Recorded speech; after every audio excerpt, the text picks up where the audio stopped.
দক্ষিণ ভারতীয় অভিনেতা রজনীকান্ত রাজনীতিতে জয়েন করলো, নতুন দল খুললো।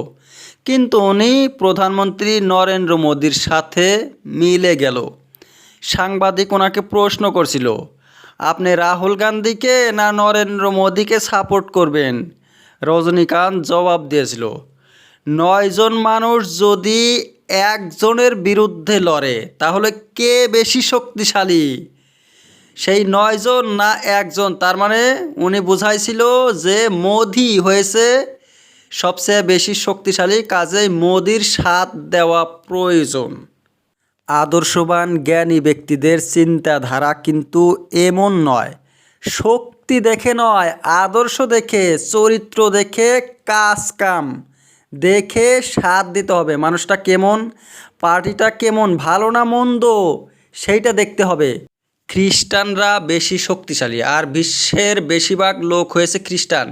সেইটা মনে করে কি আমরা আমাদের ধর্ম ছেড়ে খ্রিস্টান ধর্ম গ্রহণ করব? মোটেই না। ভোট দেওয়ার সময় ভোটাররা পার্টি বদল করার সময় নেতারাও এই রজনীকান্তের মতো চিন্তা ভাবনা করে, কোন দলে জয়েন করলে আমাদের শক্তি বেশি হবে, আমরা ভোট পাবো।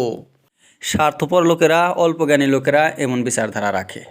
যারা নিজেদের জন্য রাজনীতি করে তাদের বিচারধারা, চিন্তাধারা এমন। যারা দেশের কথা চিন্তা করবে তারা দেখবে না কার পাওয়ার বেশি।